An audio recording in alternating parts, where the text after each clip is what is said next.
되매 그 이름을 예수라 하니 곧 잉태하기 전에 천사가 일컬은 바로라. 아멘. 오늘은 우리 재미있는 이야기로 설교를 시작하길 원합니다. 예수님께서도 재미있는 비유로 설교를 많이 시작하셨던 것처럼 말입니다. 어느 부유한 노인이 이제 임종 때가 되었습니다. 그에게는 아들이 한 명 있었다고 합니다. 그에게 재산을 물려줄 아들이 한 명 있었습니다. 그런데 아들은 물질적인 것에 관심이 많은 그러한 친구였다고 합니다. 아들은 이제 돌아가신 아버지에게 받은 유산이 하나 있었습니다. 아버지는 아들이 돈을 많이 사랑했다는 걸 알기 때문에 아들이 인생의 진정한 의미를 깨닫기 원하는 마음으로 딱 유품 하나만 남겼습니다. 그분의 낡은 성경책 한 권. 그것을 받자마자 아들이 실망을 많이 했습니다. 아버지는 살아계실 때에도 굉장히 검소한 분이었는데 끝까지 성경책 딸랑 하나 놓고 떠나시는구나. 약간 섭섭한 마음이 들었다고 합니다. 그리고 성경책을 자기가 알고 있는 책장의 한 켠에 이렇게 잘 깊숙이 넣어 두었습니다. 몇 년 후에 아들이 사업을 하다가 쫄딱 망했다고 합니다. 그때 절망이 되었고 재산을 잃고 실망이 되어서 생각났던 사람이 있습니다. 아버지라면 어떻게 했을까? 아버지가 그리워지고 아버지 생각하니까 아버지의 유품 하나인 성경책이 손에 갔습니다. 그 성경책을 책장에서 꺼냈습니다.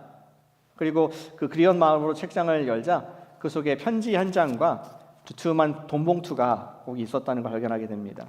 그런 적 있으세요? 여러분들도 책장을 넘기다 갑자기 100불이 나오거나 책을 읽어야겠구나 내가 그런 숨겨놓은 그런 게 있을지 모르겠습니다. 근데 그 아들은 두툼한 편지 한 장과 두툼한 돈 봉투를 보고서 놀랐습니다. 편지에 이렇게 적혀 있습니다. 사랑하는 아들아, 이 책에는 세상의 어떤 재물과 비교할 수 없는 영원한 생명의 말씀과 지혜가 담겨 있단다. 혹시 내가 인생을 살다가 어려운 일들이 있을 때에 이 말씀을 읽고 힘을 얻길 바라고, 그리고 힘을 내라고 내가 돈도 두둑하게 여기 넣었다. 그리고 하나님 말씀 읽고 이 돈으로 다시 일어설 힘을 얻기를 바란다. 이러한 사랑하는 아들을 향한 글을, 언젠가 읽게 될 그 글을 미리 적어놨다는 것을 발견하게 됩니다. 아들은 돈을 발견하고 기뻤겠죠. 기뻤습니다. 그리고 한편으로서는 마음에 아버지께 대한 죄송한 마음이, 송구한 마음이 들었다고 합니다. 아버지의 깊은 뜻을 이제야 깨닫고 눈물을 흘리게 됩니다. 돈보다 더 귀한 아버지의 사랑, 그리고 생명의 말씀, 이것이 진정한 그의 보물인다는 것을 깨닫고 나서 눈물을 흘렸다는 그러한 얘기입니다. 우린 한 해 동안 어쩌면 그런 생각이 듭니다. 매주 하나님의 어떠한 말씀을 선물로 받았습니다. 저도 하나님께 말씀 받고 여러분께 그 말씀을 드리고자 정말 기도하면서 충성되게 노력을 했습니다. 하나님께서 우리 모두에게 매주 선물을 주셨는데, 그런데 아무리 하나님께서 선물을 내게 주셨다 할지라도 unopened gift, 그 선물을 뜯어보지 않았다면은 우리한테는 아무런 경험이 없고 의미가 없는 그런 선물이 되지 않겠습니까? 우리 그 아들의 비유 같이 말입니다. 풀어보지 않은 하나님 말씀 선물은 아무런 소용이 없습니다.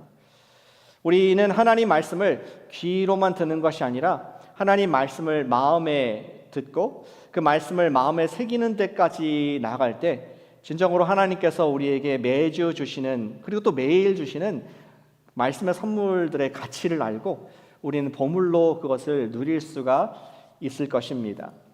한 해를 마무리하는 이 시점에서 우리는 내년도에 주실 말씀들을 바라보면서 지금 올해와 좀 다르게 살겠습니다, 그런 결단하는 그러한 저와 여러분들 되기를 기도하는 마음으로 이 자리에 섰습니다. 그냥 듣는 말씀, 그냥 받아둔 말씀, 꽂아둔 말씀이 아니고 이 말씀이 우리 마음속에 새겨져서 이 말씀이 봉인이 뜯겨서 여기서 약속하신 풍성한 삶이 무엇인가, 내 인생에 주시는 인생의 방향들과 행동할 것이 무엇인가를 말씀 바탕으로 확인하고 그것을 걸어가는 그러한 새해를 준비하는 2025년도의 마지막 주일 되기를 기도합니다. 오늘 말씀의 제목을 이렇게 적어봤습니다. 마음에 새길 말씀. 말씀을 마음을 새긴다는 것이 무슨 뜻인가 하는 것을 오늘 예수님의 탄생 이야기의 맨 마지막 부분에서 함께 살펴볼 수 있습니다. 우리 이번 한 달 동안 예수님의 이야기를 들어왔습니다. 천사들이 우리 베들레헴에서 목자들에게 전해준 큰 기쁨의 좋은 소식을 우리가 함께 그 컨텐츠를 보게 되었습니다. 그리고 그 말씀을 들은 사람들이 어떻게 반응을 했고 어떻게 기뻐했는지를 보았습니다. 왜 큰 기쁨의 좋은 소식이었습니까? 모든 백성에게 미칠 for all, 모든 사람들을 위한 소식이었는데 그것은 하나님께서 당신의 아들 구세주, 구주를, 세이비어를 우리를 위해서 낳게 하셨다. 우리의 모든 죄를 단번에 영원히 완전히 용서하기 위해서 세이비어, 히로로서 우리 보내주셨다는 그 소식이 큰 기쁨의 좋은 소식이 되었던 것을 우리가 알 수 있습니다. 목자들이 1차적으로 확인한 그 소식이 너무나 큰 기쁨의 소식이라서 그들은 나가서 전하지 않을 수가 없었습니다. Go and tell, go tell it. 우리 지난 주일날 제가 영어로 설교했지만 그러한 메시지, 우리 나눌 수밖에 없는 큰 기쁨인 것을 함께 보았습니다. 오늘 말씀은 성탄절 이후, 예수님 나신 이후의 에필로그 같은 말씀으로 우리가 꼭 간직하고 기억할 성령님께서 남겨주신 글입니다. 성탄의 그 크고 기쁜 소식이 전파되었을 때에 오늘 뒤에 나오는 부분은 사람들의 그 반응, 사람들이 어떻게 반응을 했는지 살펴보면서 말씀을 우리 마음속에 새긴다는 것이 무엇인가 그 의미를 발견하여서 하나님께 주신 선물, 말씀 선물이 우리 삶 가운데 진정으로 누려지기를 그렇게 소망합니다. 18절에 보니까 우리 리액션이 나옵니다. 말씀을 들은 사람들, 이 큰 좋은 소식을 들은 사람들의 리액션이 나오고 있습니다. 18절에 보니까 죄송합니다. 성경이 딴 데 펴 있네요. 18절에 보니까 듣는 자가 있습니다. 목자들이 지금 전파한 Go tell it, 예수님이 나신 그 소식을 전했을 때 들은 청중이 있었습니다. 근데 그들의 반응이 어떻습니까? 듣는 자가 다 목자들이 그들에게 말한 것들을 어떻게 얘기했다? 놀랍게, amazing, surprised. 어떻게 그것이 가능한가? 듣는 사람들마다 이 컨텐츠를 보고 깜짝 놀라게 되었다는 표현을 하고 있습니다. 아마도 이 목자들이 얘기했던 컨텐츠, 백성을 위한 아기가 낳았대 라는 그런 단순한 내용과 함께 그 목자들이 갖고 있었던 놀라운 열정과 진정성까지 전달이 되면서 이것이 울림이 우리 듣는 모든 이들에게 있었을 것입니다. 목자들은 1인칭의 관점으로 경험한 거 아니겠습니까? 내가 베들레헴에서 밤에 양을 치고 있었는데 내가 천사의 소리를 들었다. 내가 그 소리를 듣고 내가 직접 베들레헴에 뛰어가서 내가 구유에 누워있는 아기를 마구간에서 발견했다. 내가 엄청난 소식을 전한다 했을 때 이 컨텐츠뿐만 아니라 논리적인 내용뿐만 아니라 그 열정과 진정성까지 들으면서 아기를 육안으로 경험한 목자들의 말이 놀랍게 믿어지게 됩니다. 그 당시에 목자들이 이렇게 신뢰할 만한 사람 아니었다고 얘기하지 않습니까? 그런데 그러한 부정직한 목자들, 사회적으로 인정받지 못하는 목자들이었지만 그들의 말조차도 막 설득이 되고 믿어져서 18절에 말한 것처럼 놀랍게 여김이 되는 것을 보게 됩니다. 이 놀랍게 여겼다는 것은 대개 사람들이 초자연적인 현상을 봤을 때 incredible, 이것은 그냥 사람이 논리적으로 인풋, 아웃풋, 인과에서 나오는 것이 아니라 초자연적인 것이고 하나님이 일하셨구나가 깨닫을 때 놀라움의 표현을 우리는 하게 되는 것입니다. 사람들은 설명할 수 없는 이야기를 들었을 때에 하나님께서 하신 일들을 보고 듣고 경험할 때 놀랍게 여깁니다. 요즘 우리 교회도 놀라운 일들이 많이 있습니다. 주변에서 아기를 임신했다는 소식이 많이 들리고 있습니다. 왜 우리 놀라게 됩니까? 우리가 사람이 남녀가 부부가 원하는 대로 아기 낳는 것이 아니지 않습니까? 하나님께서 선물을 주셨다는 것, 하나님이 하셨다 하는 것을 깨달을 때 놀랍다. 사실 아기 낳는 일도 많지만 들을 때마다 놀라게 됩니다. 혹은 직장을 찾던 사람이 뜻밖의 직장을 얻게 되었을 때 놀라게 됩니다. 아니, 우리 셀에서 그렇게 오랫동안 기도해 왔는데 하나님께서 저런 직장을 저 사람에게 주셨구나 하면서 우리는 또한 하나님의 선물에 놀라게 되는 리액션을 취하게 됩니다. 누가복음을 읽다 보면은 예수님 때문에 놀랄 일들이 참 많이 있는 것을 쭉 기록해 주고 있습니다. 사람들이 예수님이라는 하나님 선물 때문에 놀라게 됩니다. 예수님께서 고향에서 나사렛에서 말씀을 하실 때에 사람들이 얘기했습니다. 놀라면서 얘기했습니다. 아니, 이것은 요셉의 목수의 아들이 아니냐라고 사장에서 얘기합니다. 놀라게 됩니다. 그의 가르침의 은혜로움에 놀라게 됩니다. 또한 예수님께서 8장에서 제자들과 이 갈릴리 강을 바다를 건널 때에 예수님께서 경노하는 거친 파도와 바람을 잠잠하라, 파도와 바람을 잠잠케 하니까 제자들이 놀라서 이가 누구인지 지금까지 함께 있었지만 낯설다, 새롭다, 예수님께 대한 놀라운 반응을 보이는 것을 읽을 수 있습니다. 또 예수님께서 11장에서 말 못하는 귀신 썩 나가라, 그 사람에서 쫓아냈을 때에 말을 하게 되고 온전하게 됐을 때 사람들이 또 놀라운 그런 반응을 보이게 되죠. 그리고 예수님과 가장 가까웠던 베드로 제자는 예수님이 십자가에 돌아가신 이후에 그가 무덤에 묻혀졌고 제3일 새벽에 그 무덤에 들어가 보았습니다. 그때 무덤이 비었고 예수님을 칭칭 감았던 세마포 흰 천이 가지런히 놓인 것을 보면서 놀랍게 경이롭게 여기는 예수님께서 모두를 놀래키시는 그러한 일들을, 반응을 자아내는 것을 24장에서 발견할 수 있습니다.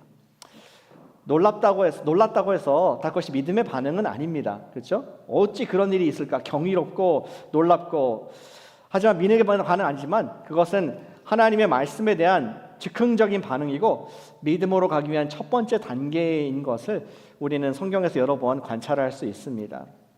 그리고 이 소식을 직접 들은 목자들은 하나님의 일하심을 간접적으로 들은 사람들에 비해서 놀라움 이상으로 조금 더 발전된 그러한 반응을 하는 것을 우리 본문에서 보여주고 있습니다. 20절 말씀에 그들은 하나님께 영광과 찬송을 올렸다, 찬양으로 반응합니다. 저 은혜 받았습니다. 제가 천사 만났고 직접 예수님을 메시아를 보았습니다. 너무나 감동되었고 너무나 은혜 받았고 하늘의 성가대도 들었습니다. 이러한 반응으로 찬양과 영광을 아버지께 하나님께 돌린 이야기가 나와 있습니다. 근데 재미있는 것은 비록 목자들이 메시아의 탄생을 직접 듣고 그것을 심지어 증언한 Go tell it, 증언한 첫 번째 증인 역할까지 했지만 그들은 하나님의 이 놀라우신 일하심으로 인해서 어떠한 삶의 변화나 혹은 어떤 삶의 역사가 열매가 남았다는 기록이 적어도 누가복음에는 없습니다. 말씀을 마음에 새긴다는 것은 놀라움 이상의 반응인 것을, 그냥 하나님 한번 단순히 예배하고 은혜 받았습니다 이상의 반응을 말하는 것이 말씀 마음에 새긴다는 것을 우리에게 암시해 주고 있습니다. 목자들은 그날 밤 놀라운, 우리 또 그 말을 들은 다른 사람들도 놀라움의 반응을 하게 됩니다. 그런데 오늘 이 누가복음 1장과 2장 지금까지 쭉 모든 스토리를 계속 1인칭의 관점으로 함께 지켜본 증인이 한 명 더 있었습니다. 그녀는 다름 아닌 바로 예수님을 직접 잉태하고 출산한 우리 마리아의 이야기, 마리아의 관점으로 우리 돌아보기를 원합니다. 예수님을 탄생시킨 마리아, 다른 사람들과는 좀 다르게 특별한 반응을 보였다는 것을 누가가 주목해서 우리에게 하이라이트 해주고 있습니다. 19절 말씀입니다. 19절 말씀 같이 한번 읽어보실까요? 2장 19절 말씀 시작. 마리아는 이 모든 말을 마음에 새기어 생각하니라. 아멘. 마리아 입장에서 이 사건을 다시 한번 보길 원합니다. 마리아는 이 자신을 통해서 하나님 메시아가 나오실 것이라는 최초의 뉴스를 천사로부터 1장에서 들은 장본인이었습니다. 그리고 그 말씀대로 과연 오늘 2장에서 우리 2장 처음부터 봤잖아요. 마리아와 요셉이 베들레헴에 갔을 때에 그때에 해설할 때가 되어서 아기를 낳는 그런 경험을 마리아가 직접 하게 됩니다. 그러자 낯선 목자들, 전혀 생전에 보지 못했던 그런 목동들이 그 밤에 어떻게 알고 찾아와서 천사가 그들에게 전해준 소식이라고 하면서 마리아에게 그 간증의 이야기를 했고 마리아는 자기의 귀로 듣게 됩니다. 사실 이 사실은 요셉과 마리아만 알았던 그러한 메시아의 탄생이었거든요. 근데 낯선 그리고 사회적으로 가장 낮은 목동들이 그 얘기를 하니까 엄청 놀랄 만한 상황이었습니다. 안 놀라시겠습니까? 여러분들이 부부가 이렇게 있고 여러분 둘만 아는 비밀인데 갑자기 아마존 택배 왔어요. 택배 기사가 여러분께 그 얘기를 하는 겁니다. 여러분만 아는 그 사실을 얘기했을 때 엄청 놀라지 않겠습니까? 근데 마리아는 아마 굉장히 신중한 극티였던 것 같습니다. 성격상 굉장히 신중하고 별로 놀라지도 않고 그가 오히려 19절 말씀과 같이 그 말씀을 마음에 담아두는 그런 일들을 하게 됩니다. 모든 말을 마음에 새기어 생각하는 그러한 신중한 사람이었습니다. 여기에서 이 모든 말을 마음에 새겼다는 것을 영어로 보면은 재미있는 표현인데요. Mary treasured up all these things and pondered on it. 마리아는 마치 보물을 이렇게 소중하게 감싸듯이 treasure up 이 많은 지식들과 경험들을 그 마음에 귀중하게 담고 그것을 생각하고 집중했다는 것입니다. 여러분들은 보물을 갖고 있을 때 그것을 간직하지만 잊어버리지 않지 않습니까? 잘 때도 생각나고 이럴 때도 생각나고 마리아가 그렇게 지금 이 귀한 사실들을 마음의 소중한 곳에 두고 계속 묵상하고 생각했다는 얘기를 하고 있는 것입니다. 마리아는 그 뒤에 말씀인 2장 51절 말씀, 우리 본문은 아닌데요. 거기에서도 예수님이 12살 되어 성전에서 선생님과 대화하시는 것을 보고 놀랐을 때에 그녀는 비슷하게 같은 표현을 합니다. 이 모든 말을 마음에 두었다. 아마 많은 학자들 생각할 때 이 부분 있지 않습니까? 마리아에 관한 부분을 마리아가 직접 누구에게 이야기해 주지 않았을까? 1차적인 자기 마음의 이야기니까 그것을 이야기했을 거라고 그렇게 추측을 하고 있습니다. 다시 말해서 마리아가 말씀을 마음에 새겼다는 것은 내가 지금은 다 이해하지 못하지만 그런 놀라운 하나님의 신비한 일들이지만 내가 더 생각해보고 더 묵상하기 위해서 보물과 같이 내 마음의 중요한 곳에 보관해 두고 간직해 두었다. 그것이 오늘 19절에 대한 해석입니다. 이제 며칠 뒤면은 새해가 오잖아요. 새해에 어린아이가 세뱃돈을 받고 간직하듯이 요새 초등학생 얼마 정도 줘야 되나요? 세배를 받으면은 세배를 100불, 200불, 500불? 제가 시세를 잘 몰라가지고 아직 제가 초등학교 아이들이 없어서. 그런데 그 아이들이 세뱃돈을 받으면 어떻게 합니까? 200불을 받았다고 친다면은 어떻게 합니까? 그들이 옛날에는 복주머니에 넣었는데 지금은 모르겠네요. 돈 봉투 아니면 뭐 젤로 받아가지고 자기 어디가 됐는지 모르겠지만 아이들이 그것을 받고 잘 간직합니다. 근데 그들이 그 돈의 가치를 모릅니다. 초등학생 2학년이 200불의 가치를 알겠습니까? 얼마나 이 귀한 많은 금액인지 다 알지 못합니다. 그리고 또 그걸 쓸 데가 없어요. 엄마 아빠가 다 필요한 거 채워주고 먹을 거 입을 거 책들 다 주니까 돈 쓸 데도 없기 때문에 아직 쓸 필요가 없고 또 가치를 모르기 때문에 하지만 뭔가 중요한 건 알아. 그래서 자기의 가장 소중한 곳에 고이 간직하는 그런 모습, 그것이 마리아의 모습이라고 생각합니다. 마리아도 지금 뭔가 큰 소식을 들었고 온 세상에 좋은 소식, 구세주, 메시아, 하나님의 아들 임마누엘, 이런 엄청난 길을 들었는데 잘 이해가 안 돼요. 초등학교 2학년 같이 이해할 수가 없고 또 이것을 어떻게 내가 써야 될지도 모르는 그런 가운데 그녀가 할 수 있었던 가장 믿음의 행위는 마음속에 간직하면서 그것을 묵상했다, 생각했다, 꺼내보면서 계속 그것에 창념했다는 얘기를 하고 있습니다. 이 묵상이란 단어가 히브리어로 자근자근 씹는다는 뜻입니다. 우리 강아지가 뼈다귀를 씹듯이 미국 강아지들은 뼈 다루기 쉽지 않죠. 그렇죠? 한국에서나 쉽겠죠. 그런데 보면 아무것도 없어요, 뼈에. 근데 계속 자근자근 거기서 뭔가 단물을 끝까지 빼먹는 그러한 강아지들의 모습을 볼 수 있습니다. 마찬가지로 묵상한다는 원어의 뜻은 하나님의 말씀을 계속 그 말씀의 의미가 무엇인가 자근자근 되씹고 곱씹고 또 이것을 내 삶 가운데 비교해 보는 그러한 숙고하는 사고하는 생각하고 보관하는 그러한 모습을 기록하고 있습니다. 그것이 마리아의 행동이었던 것입니다. 말씀을 마음에 새긴 마리아가 그 결과, 말씀을 계속 묵상한 결과 그는 생각으로만 보고하는 것이 아니라 그것을 바탕으로 믿음으로 행동하는 것을 21절에서 기록해 주고 있습니다. 21절 말씀도 같이 읽어보겠습니다. 화면에 띄워주시면 같이 읽을게요. 시작. 할례할 8일이 되매 그 이름을 예수라 하니 곧 잉태하기 전에 천사가 일컬어온 바로라. 아멘. 마리아가 이 아이의 이름을 지을 때가 됐을 때 마리아라고 되어 있지 않습니까?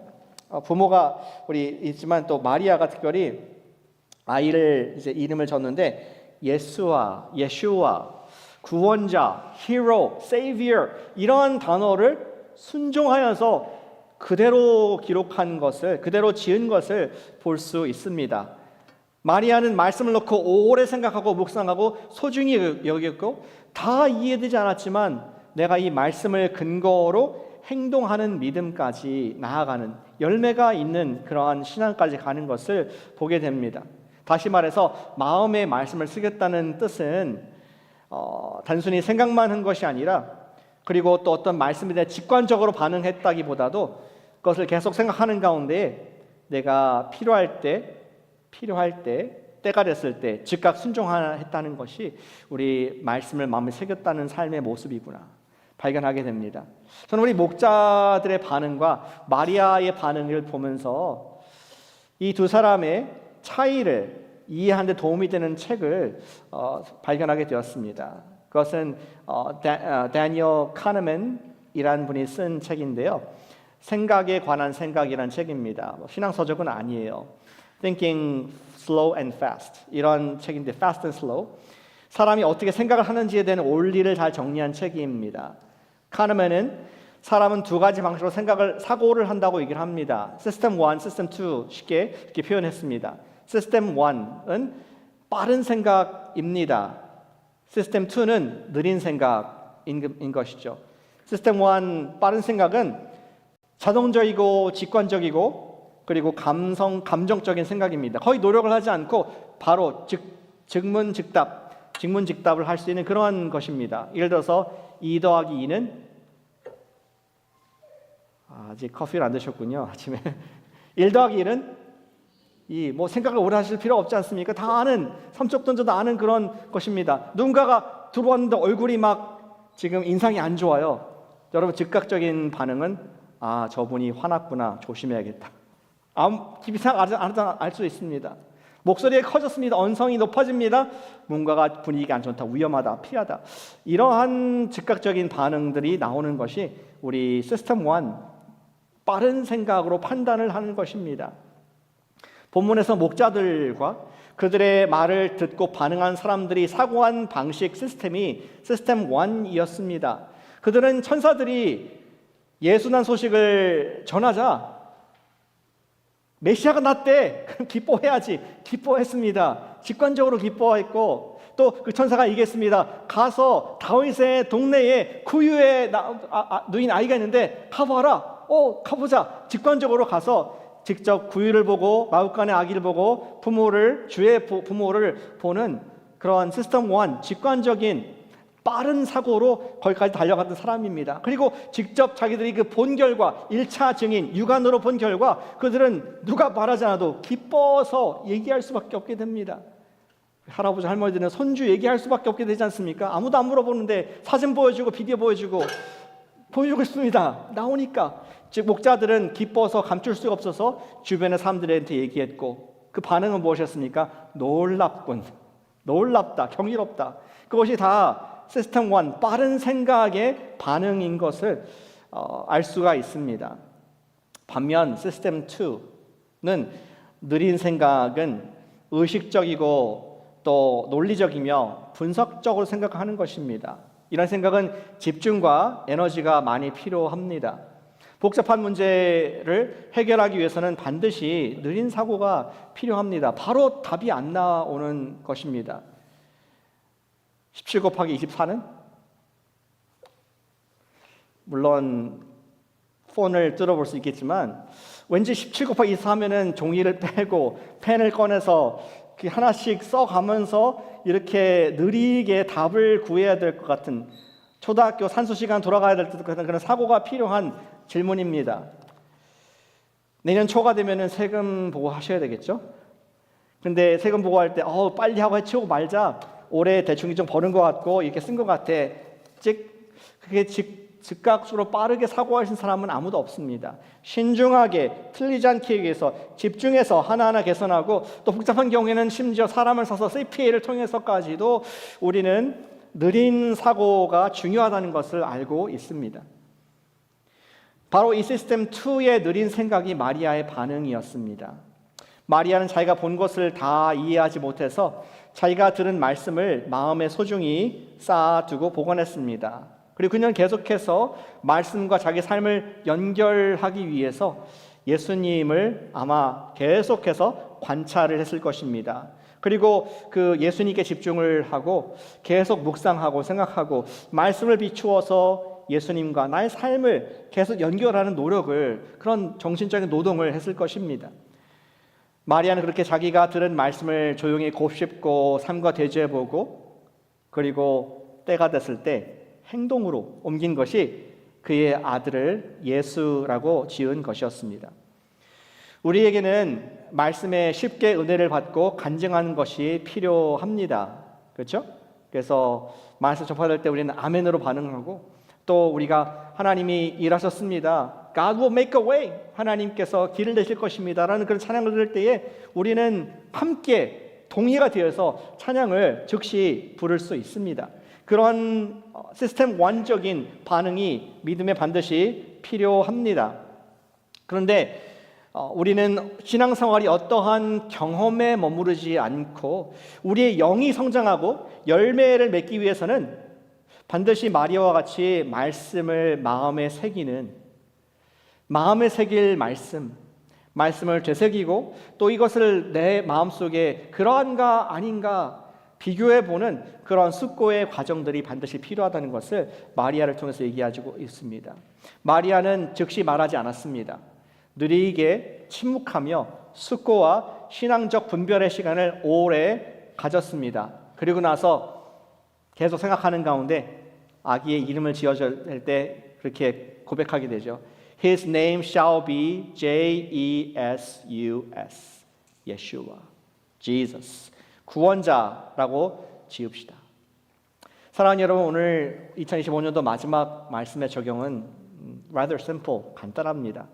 그것은 말씀을 마음에 새기자 하는 것입니다. 같이 해주실까요? 말씀을 마음에 새기겠습니다. 말씀을 마음에 새기겠습니다. 한 번 더 할게요. 말씀을 마음에 새기자. 말씀을 마음에 새기자. 목자들의 빠른 생각, 마리아의 느린 생각, 모두 믿음의 반응들이었습니다. 하지만 새해를 맞이하면서 우리 마리아와 같은 결단을 좀 새롭게 해보시면 어떨까 권면드립니다.